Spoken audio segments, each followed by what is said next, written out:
Our choices are perhaps the most fundamental factor driving our success or our failure. However, while we do spend a ton of time examining different investing techniques, budgeting hacks, and other money-related strategies, as we should, we sometimes don't take much time to examine our own decision-making process to ensure that we aren't falling prey to any avoidable quirks of our own human nature. And that's unfortunate, because in some cases it can make all the difference in the world. So that's what we're going to do today. We're going to be discussing how to make better financial decisions, or really just better decisions in general, by tackling the 4 villains of good decision making, and talking about the various techniques people have come up with over the years to manage and overcome them.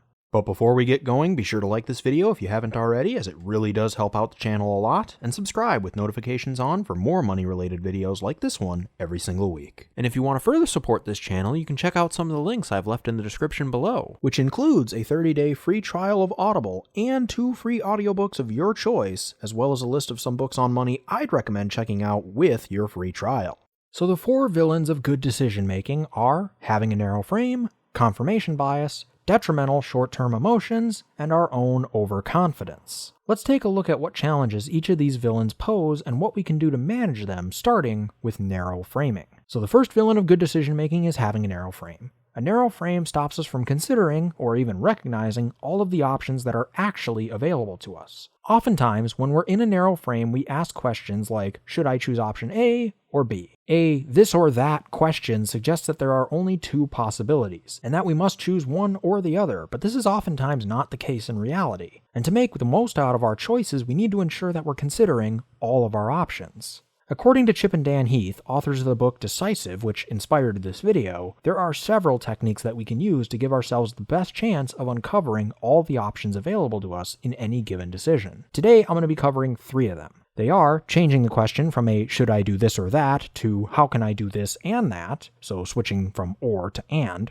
the vanishing options test, and learning from a mentor. The first technique to overcoming a narrow frame is to change the question. As I said, when we find ourselves asking, should I do this or that, it's usually a sign that we're in a narrow frame. Sure, some decisions do only have 1 or 2 legitimate options, but most have more if we're willing to take the time to think about them creatively from different angles. Granted, not all decisions are big enough to warrant taking that time, but still, changing the question to how can I do this and that can help us make the mental shift into that more creative, problem-solving headspace. And in some cases, it can make a big difference in our finances and lifestyles. Think about it from a budgeting perspective. Imagine John gets a job in Washington, D.C. Should he live in Washington, D.C., or perhaps one of the surrounding cities that may be a little more affordable so that he can put more of his money away for his future? Asking a question like that will get us an answer, but it may not always be the best answer, because we're likely not considering all of our options. For instance, could John share housing costs with someone else to make one of the locations vastly more affordable? Would it be worth it to John to sell his car so that he could live in the city while still keeping his budget under control? I mean, DC is reasonably walkable, so he could easily save time on his commute, which could be spent in other ways, such as starting a side hustle or just exploring the city. Not to mention, he wouldn't have to put up with the traffic, which I don't think you need me to tell you can be a good thing for his health.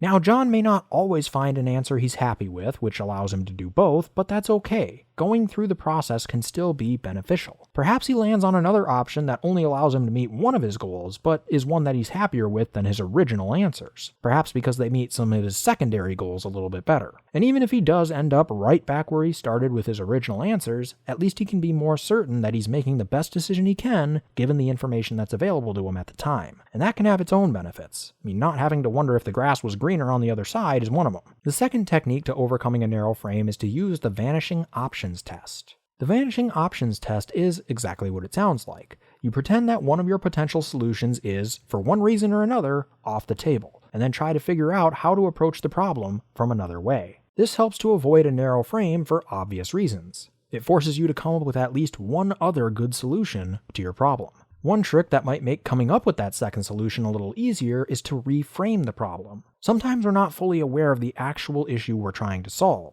So getting specific about what we want to get out of our solution can sometimes make it easier for us to come up with one that'll work. For example, there's a big difference between saying that you want to get into a good school and land a good job, and saying that you want to be working as a CPA 4 years from now. Technically, both may require some sort of higher education. However, one might lead you to spending all of your time, money, and energy trying to get into and pay for Yale, while the other will recognize that for the purposes of the actual goal, the difference between going to Yale and a state college is not all that huge. But there is probably a pretty huge difference in the amount of time and money that it'll take to get into and get through each of the programs. Not to mention that the chances of getting into at least one of the dozens of state colleges with accounting programs is quite a bit higher than the chances of getting into Yale specifically. Or the fact that once you control for aptitude, there usually isn't a significant difference in lifetime earnings between someone who went to a highly prestigious college and someone who went to a state college. In other words, if you're already smart enough to get into Yale, then statistically speaking, in most cases, your lifetime earnings aren't likely to change too drastically if you end up deciding to attend a much more affordable college to get your degree. The third technique to overcome a narrow frame is to find someone who has faced the problem you're trying to solve and ask them how they managed to solve it. Mentors, whether we meet them in person or just find them while researching online, can give us new ideas and options that we may not have considered ourselves, as well as insights on how to avoid common traps and perhaps even achieve our goals quicker and more efficiently through their experience. In some cases, our mentor can even be our past self.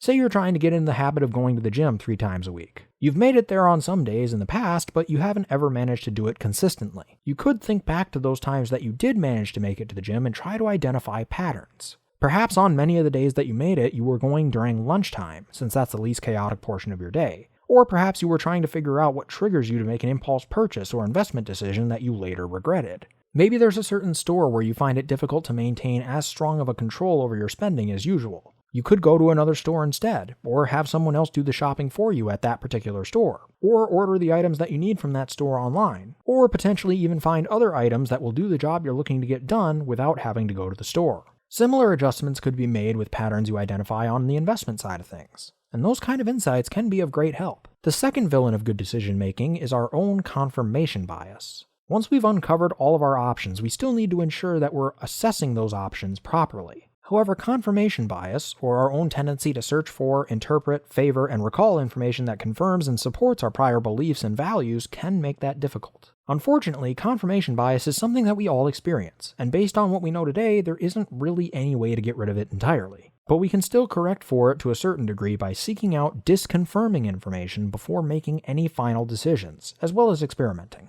So the first technique to correct for our own confirmation bias is to actively seek out information that is contrary to our beliefs. Thanks to the internet, this is far easier to do than ever before. Review sites are a great way to dig up information on both sides of an argument, get an idea of what's typical, and then judge the specifics for ourselves. Blogs, podcasts, and videos can be very helpful in finding that information concerning things like lifestyle changes. For instance, if you were considering taking a trip around the country in an RV, you could look online for people who have written or talked about their experiences doing just that. Some would be positive, others not so much, but going through the process of digging up that information and seriously weighing their comments against your own preferences and personality would make it much more likely that whatever eventual decision you do make would be the best one for you. The same thing can be said about choosing what type of investor you want to be. Would you want to be more active with your investments? How would you handle serious market volatility? Would you be tempted to make trades you'd later regret? Even if you didn't, would there be emotional and stress-related costs to consider? What effect would it have on your family? How much time would it take away from other tasks? How well do active traders typically perform compared to other investing styles? Is the potential upside worth the downside risk? Is there anyone you know who trades actively? Could you ask them about their experiences during those tough times in particular to get a better idea of what it's really like? Better yet, could you shadow them for a little while to see what a day in the life of a trader is really like? How about other investors? Comparing and contrasting the experiences could be very beneficial. And what about the people who work with those active investors? What do the financial advisors have to say on the matter? What are the most common pitfalls and scenarios that they run into with their active trading clients? Do these lines of questions seem maybe a little bit negative? Well, yeah, but that's kind of the point. We're attempting to find any information that might make us rethink our position. Sometimes we won't find anything, and that's perfectly fine. It means we can move forward with confidence knowing that we've done our due diligence and hopefully avoided, or are willing to accept, any foreseeable difficulties that may come up. The second technique to correct for our own confirmation bias is to experiment. This is referred to as OOCHING in the book. The idea is that you test out your solution on a small scale, dipping your toe into the water to get a better idea of whether it'll work or not before diving in headfirst. Some examples include cutting or limiting line items from a budget to see how much we really end up missing them, or investing 1% of our income into the company 401k and increasing that contribution by 1% a month until we reach a level that we're no longer comfortable going beyond. and even an entrepreneur selling a product at a deep discount just to gauge market interest before ramping up production.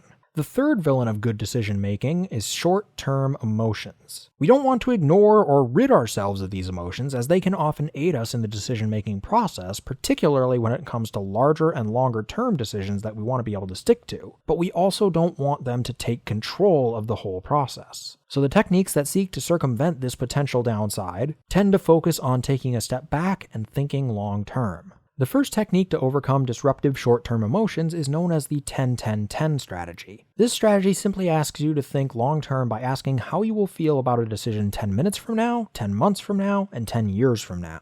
This can have a couple of effects. Either you recognize that the decision you're trying to make isn't, in the grand scheme of things, as important as your emotions would have you believe, as well as giving you the opportunity to think of ways you can course correct down the road if you make a suboptimal choice at first, or you realize the gravity of the decision and how it could still be having a major effect on you years after the fact, which generally causes us to want to gather more information to make a better and more informed decision. Both of these outcomes can be good, so it's a nice trick to use whenever you're facing a choice that feels pretty big. The second technique to overcome disruptive short-term emotions is to consider what other people would do in our position. This can be a hypothetical replacement at our jobs, a rival company, a role model or mentor, or really anyone, because the goal is to emotionally distance ourselves from the situation as best we can and see the choice for what it is outside of influences like the emotional attachments, self-interest, or political infighting. The hope is that we'll be able to examine the decision more rationally and come to a decision that makes logical sense, feels right, and is in line with our values, so we'll be more likely to follow through on it. As you can imagine, this is especially important in businesses and relationships,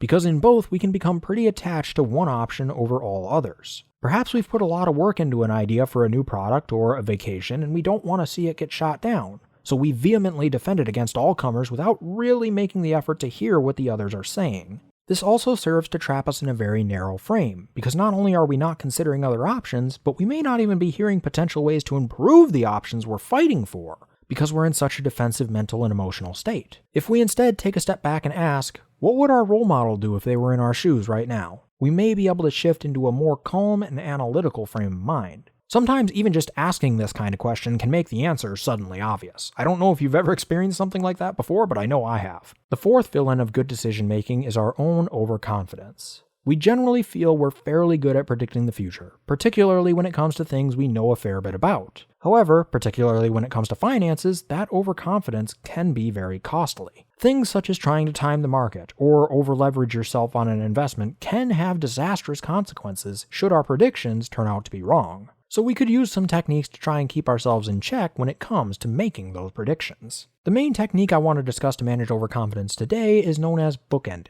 Bookending is a technique we've been using on this channel in our diversification series for the past couple of months. It's where you try to estimate what a typical, good, and bad outcome might look like to see if you'd be okay with, and prepared for, outcomes that are quite a bit better or worse than your predicted outcome. For our diversification series, we've been looking at the median and average returns of various portfolios, which would be a close approximation to what a typical outcome would be. But we've also looked at the baseline and stretch returns to get an idea of what a good and bad, though unlikely, scenario would look like. A median return of 8% per year is great, but some portfolios are more volatile than others, even over a handful of years, so understanding the range of potential returns is also important when deciding which strategy is right for us. Not only so that we're prepared for what might happen, which by itself can make the experience a little easier to manage, but also so that we can plan out, in advance before all the emotions come into play, what we'll do if those better or worse than expected scenarios play out. This can also be helpful for entrepreneurs. For instance, ballparking what an expected, better than expected, and worse than expected amount of demand will be for a new product or service, and making sure that you're prepared to produce enough product to meet the demand in a better than expected scenario, as well as being financially solvent enough to weather a worse than expected scenario without having to close up shop, is never a bad idea.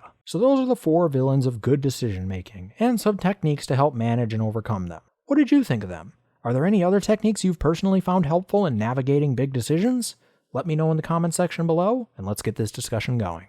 But that'll do it for me today. Once again, if you enjoyed this video, be sure to smash that like button if you haven't already, subscribe, and hit that bell next to my name so you'll be notified of all my future uploads. I generally upload every single Monday, and if you have a friend that would be interested in this kind of content, be sure to share it with them. Let's really get this information out there and start our own financial revolution.